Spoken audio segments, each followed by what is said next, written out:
we can now move on to our Mariners, who have had a busy 2 weeks. They certainly have. And I mean, just to take a little bit of a look back there, I mean, the quarterback discussion obviously dominates the Seahawks scape of things in our relation to news. I don't know how you, Bel, personally feel about the news about Jimmy Garoppolo. It's an interesting discussion to have, and whether that carries any actual weight will certainly be looked at here as we approach training camp. Like you said, in 15 days, the team will report to training camp over at the VMAC down in Renton. But I mean, the Mayfield news was interesting because before he was traded to Carolina, it was the Seahawks have no interest, as we reported. And then there was some reports that weren't really as verified that said, oh, the Seahawks are nearing a trade for Mayfield. So, the scope of how real that is, whether we find that out or not is interesting. At least with the Allen news, I expected that. I think that if there were to be a sale, it would take a couple of years because of the way Paul Allen's trust is. But I didn't think that was going to be imminent at all. So, as you mentioned, the Mariners had a busy past 2 weeks. I know, the last time we spoke to you, and around the time that the Angels series, I think it was a long 11-game homestand. The last time, around that time, things were looking bad. The Mariners were 10 games under 500. They just were sputtering, essentially. Things have changed. So we'll go over the 4 series that the Mariners have played in that time against the Orioles, starting out on June 27th, a 9-2 loss to Baltimore, which is unfortunate. Play of the game, catcher Cal Raleigh. Raleigh, 1 hit, 1 run, an RBI, a solo homer in the bottom of the 5th. Started off the Mariners offense there. June 28th versus the Orioles to bounce back, a 2-0 win, a really tight, close shutout victory. Player of the game, left fielder Jesse Winker, 1 hit, 2 RBIs, a 2 RBI double late in that game gives the Mariners a victory. June 29th versus the Orioles, a 9-3 win. So taking the series against Baltimore after that tough series opening loss. Player of the game, you're going to hear Julio's name quite a bit in this Mariners segment, so prepare for that. With 1 hit, 1 run, and 3 RBIs, kind of near the beginning of an incredible stretch for Julio and at least in recent memory, after he had a little bit of a slump. So we take that Baltimore series, we head into a series against the Oakland Athletics, starting on June 30th, a 4-game series against Oakland, an 8-6 win to begin that one. Play of the game, catcher Cal Raleigh. Raleigh also, in recent memory as well, has been playing really well. 2 hits, 2 RBIs, a run, and a little league homer. Technically was a triple with an throwing error to third base. I'm going to call it the inside the park home run. I don't care. I found that was one of the most fun plays I've seen all year, especially for a catcher to do so. Actually, back, I believe it was in 2003, Mariners catcher Dan Wilson had an inside the park home run. So Mariners catchers can do that kind of thing, I guess. July 1st versus Oakland, a 3-1 loss. It's a tough loss. You're not going to win every game in baseball, but against Oakland, you'd like to take care of those games.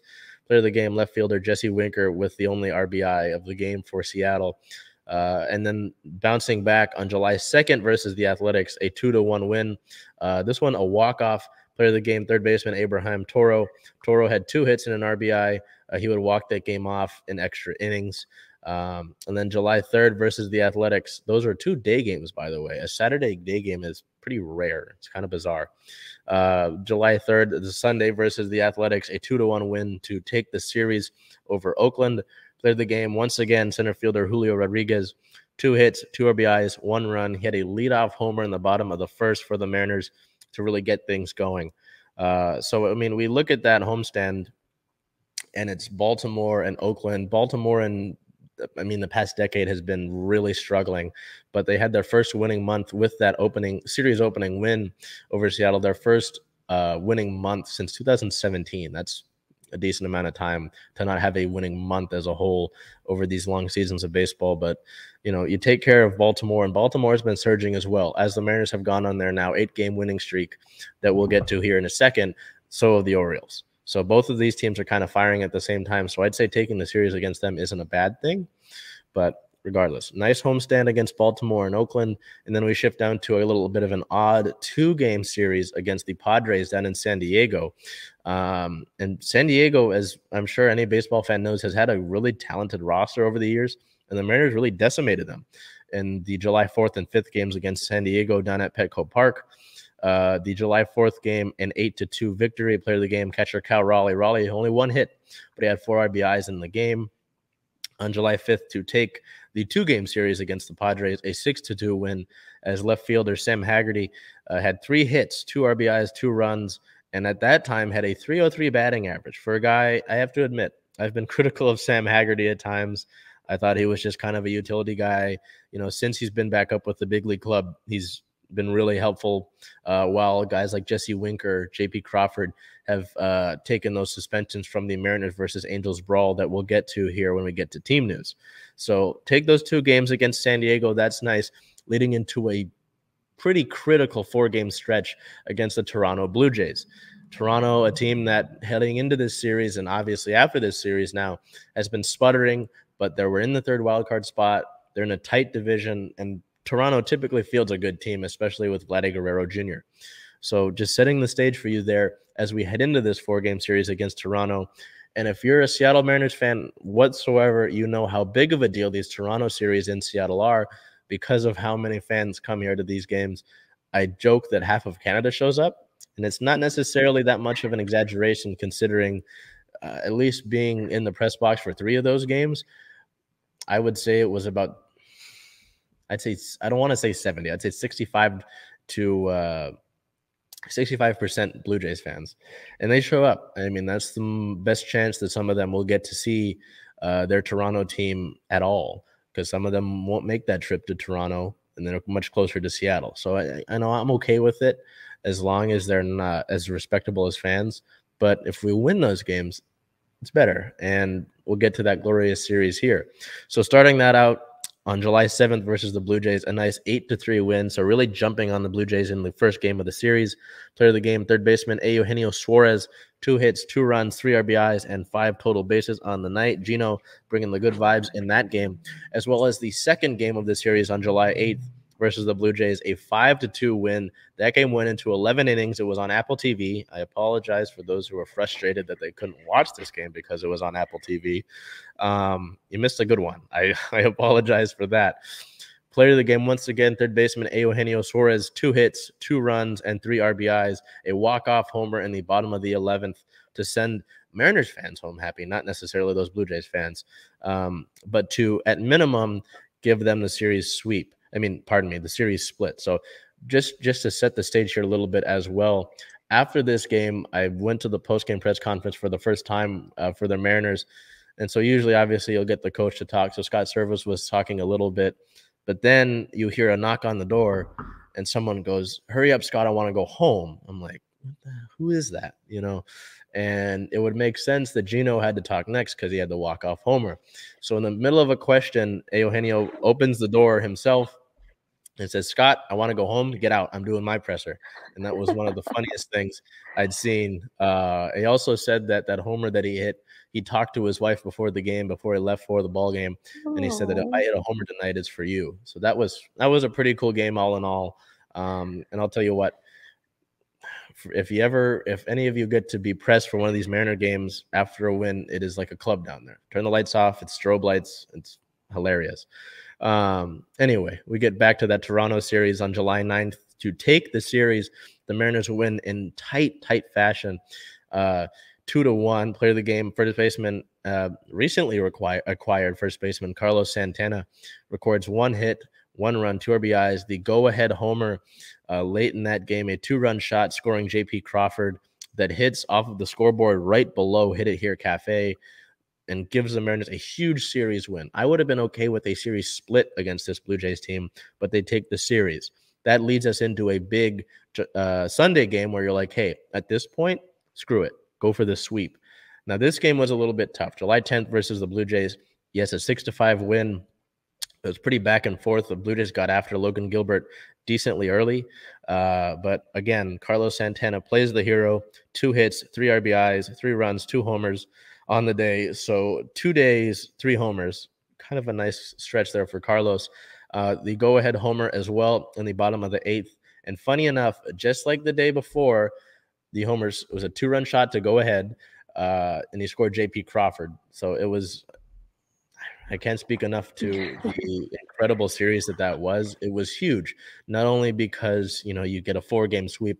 You've never swept Toronto in 4 games before.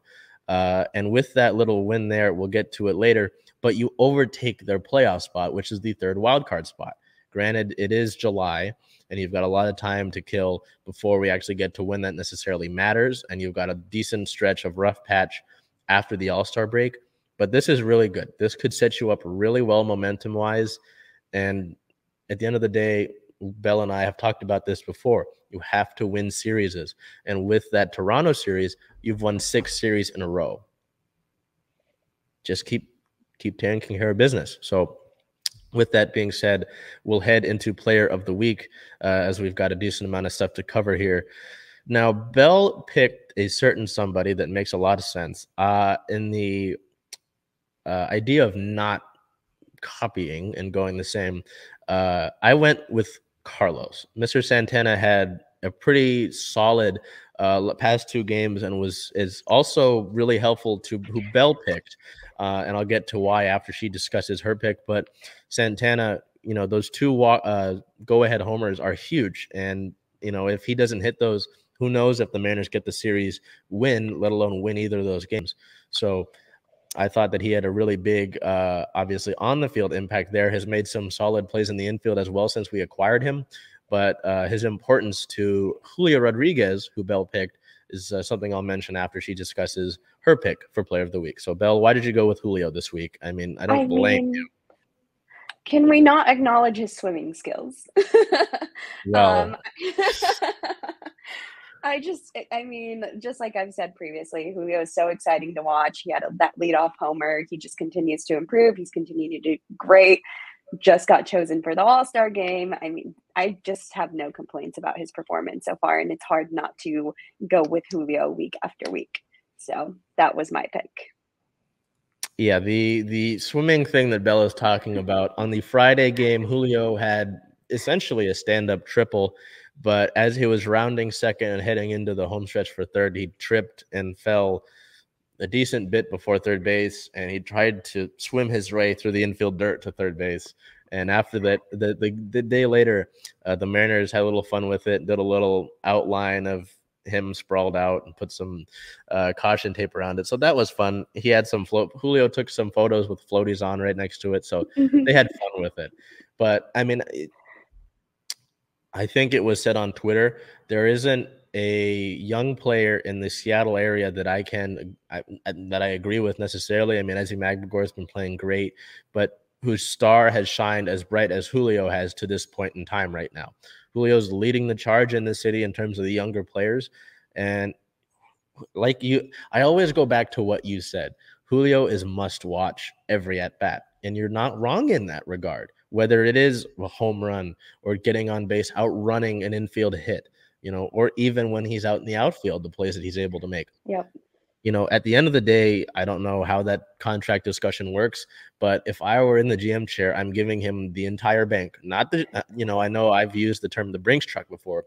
F the Brinks truck, give him the whole goddamn bank.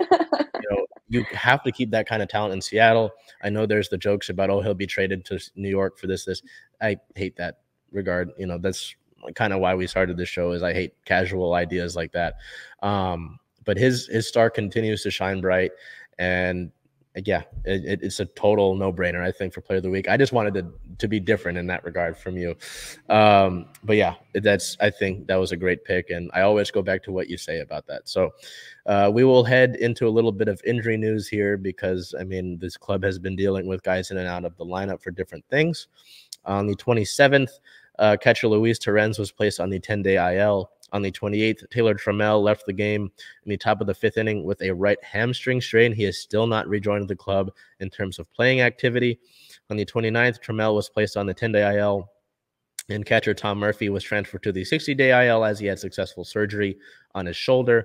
On the 7th, pictured Ty France was reinstated from the 10-day IL and has only been doing DH work, so he hasn't returned to first base quite yet. He's been being eased into it with the DH, and Carlos has been filling in pretty well. So, I guess it's a luxury at first base there. And then on the 9th, catcher Luis Torrens was reinstated from the 10-day injured list. while right-handed pitcher Ken Giles was placed on the 15-day IL. Giles came out of the game on the 8th with some shoulder discomfort. Giles has been dealing with some injuries since 2019, so just hoping that that's not a longer-term thing. But we're getting some positives here. I will let you know an update on Kyle Lewis and Mitch Haniger. Lewis has been doing some rehab assignments up in Everett with the Aqua Sox. In 3 games, he has 3 homers. So it's safe to say his hitting is back. He is expected to go down to Tacoma sometime this week to get some rehab assignments down there and play outfield, which last time he was with the big league club, Scott Service said he wouldn't be playing outfield with the Mariners for some time, as I wanted to ease him back. So some news there. Mitch Haniger is getting back into some strenuous activity, sprinting. I've seen him at batting practice before some games, as well as playing catch. So he's getting back into it. At the end of the day, I believe Jerry DiPoto said that we can expect to see those guys after All-Star break or at the end of the month. So those are updates on Kyle Lewis and Mitch Haniger for you. We do have the fallout from the brawl, the Mariners versus Angels brawl in terms of suspensions. And we got an update actually on Julio's suspension, which he shouldn't have even got as of recent. So we'll just go down the list for you here in terms of those suspensions. On the Angels side of things, manager Phil Nevin was given a 10-game suspension. Third baseman Anthony Rendon, who was actually injured for the year and couldn't even play. So he gets a 5-game suspension when he returns, and he wasn't allowed to be on the Angels bench for the next 7 games after those suspensions were doled out. Notice here some of the names I read, considering that they're not players. Assistant pitching coach Dom Chidi got 5 games. We'll go through some players here. Right-handed pitcher Andrew Wantz got 3 games. He was the one who threw at Julio and at Jesse Winker. The poor guy is just a rookie, so you know Nevin had him go out there to do that. Right-handed pitcher Ryan Tepera got a 3-game suspension. Right-handed pitcher Rachel Iglesias got 2 games. Iglesias was actually, if you saw any of the fallout from that game, he took a box of sunflower seeds and threw it onto the field when no one was there. So that was a little bit bizarre. And then listen to these next 3 names.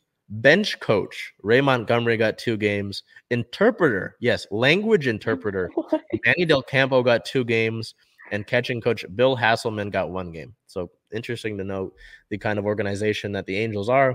And then for the Mariners, left fielder Jesse Winker initially had 7 games, got it appealed to 6 games. And he has, I believe, gone through nearly all of those suspension games already. And the Mariners were 6-0 in those games. Shortstop J.P. Crawford had initially 5 games, appealed it to 4 games that he started serving on June 30th. The Mariners went 3-1 in that stretch. And Julio initially got 2 games. No really idea why. He didn't throw any punches. But he got that served down to 1 game, and he will serve that tomorrow against the Nationals. So, and then on the 29th, Angels pitcher Archie Bradley was hurt in the brawl. Bradley fractured his right elbow when he fell over the dugout railing trying to get out on the field for the fight. He's been placed on the injured list, and funny enough, one of his nicknames was Crash and Burn. That's one of his nicknames, so I guess it's fitting. But it's really interesting to look back on this brawl simply because Angels manager Phil Nevin said after the game that he hopes that it riled his Angels up and he got them he basically said, hey, we want to be a winning ball club now. Since then, the Mariners stock has gone up and the Angels stock has crashed and burned. They are doing terrible. They are 10 games under 500. It's kind of funny to see. Anyway, I mean, do you have any thoughts on that brawl and anything that took place? I mean, I know it's just ridiculous to look at any of that and just some of the comments. Obviously, there was a lot of fanfare with it, but do you have anything to look back on in that regard? I think it's just how you said that with the Angels, they hoped that it would fire the team up, and it definitely seems like it's done it for our Mariners. And just the list of the players or staff that got suspended compared to ours is significantly larger. So, yeah, I mean, it feels like it kind of turned it around for us. I don't know if that's exactly what did it, the brawl or Carlos Santana showing up, but whatever it was, let's just keep it going. Maybe both. Maybe a good bit of both. So we'll head over to roster-related news here on the 27th of June. Yeah, we're going back a little bit. Catcher Andrew Knapp was selected from AAA Tacoma as Terens obviously went to the injured list. On the 28th, Carlos Santana reported to the club. And I'll say on the 28th, all of the music that was being played at the ballpark pregame was Carlos Santana. If you know who Carlos Santana musically is, that was kind of funny. Infielder Drew Ellis was optioned to AAA Tacoma the same day. On the 29th, outfielder Marcus Wilson was selected from AAA Tacoma. That day, the 8-year veteran made his MLB debut. Infielder/outfielder Sam Haggerty was recalled from AAA Tacoma, and infielder Kevin Padlo was optioned to AAA Tacoma. On the 30th, first baseman Ty France was named an all-star voting finalist. He was in the top 2 for the American League first baseman role. I'll just tell you now, he unfortunately did not make it to be the starter. Vlad Guerrero Jr. was voted in above him.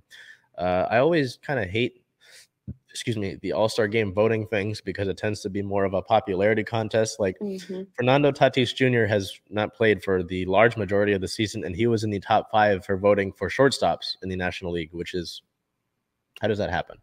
And Ty France, there was a great thread on Twitter by Angie Mentic about all of the stats that France led in, and he didn't even make the All-Star game reserves. So it's just insane to think about that. And, France put out a post after that and basically said there are bigger goals ahead of us. So good to know that, and maybe he'll use that as some motivation there. Going back to team-related news, we talked about Julio and how there would be news about Julio. On the 2nd of July, he was named the June Rookie of the Month in the American League. So the second straight month that he wins that award, becoming the first Mariner to go back-to-back for that award since Ichiro back in the year of 2001. I would stop and mention that, but I've got other Julio news to talk to you about. On the 5th, Julio Rodriguez was named the AL Player of the Week.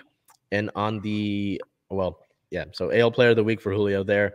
We have to stop and look at a Double-A pitcher, Emerson Hancock, being named to the MLB Futures game, which takes place during All-Star Weekend, which is a great place for a bunch of the top prospects to go and play a little bit of a game there. Hancock is highly regarded as one of the higher pitching prospects for the Mariners in the same sort of regard as Logan Gilbert, as George Kirby. So who knows when we'll see him up at the big league level. Also on the 7th, Marcus Wilson was optioned to AAA Tacoma. On the 9th, a ton of moves were made, 8 in total.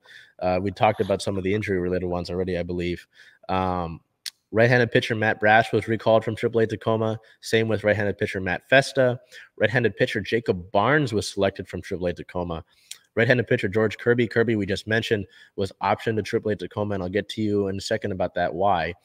Catcher Andrew Knapp was designated for assignment, and right-handed pitcher Eric Swanson was placed on the paternity list as his wife went into labor in the 8th inning of that game where Suarez hit the walk-off home run. So congratulations to Suarez and his wife there on a new child. But with Kirby, I feel bad. I feel like I sidestepped that.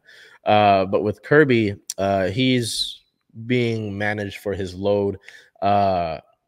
He hasn't really pitched this many innings in a year before. So the plan with him is to give him some lighter work down with the Rainiers, try to manage that workload. Service and Kirby have both said that he looks fine, looks great, looks healthy. So they're not necessarily worried about it. It's more of a precautionary thing. Who makes those starts in his place? I couldn't tell you. Obviously, they brought up Barnes from Tacoma, so maybe we'll see some of him. Maybe we'll see some bullpen kind of days, but sort of interesting to see that all take place. On the 10th of July, it's like the week of Julio. On the 10th, Rodriguez was named to the All-Star team, the All-Star reserves.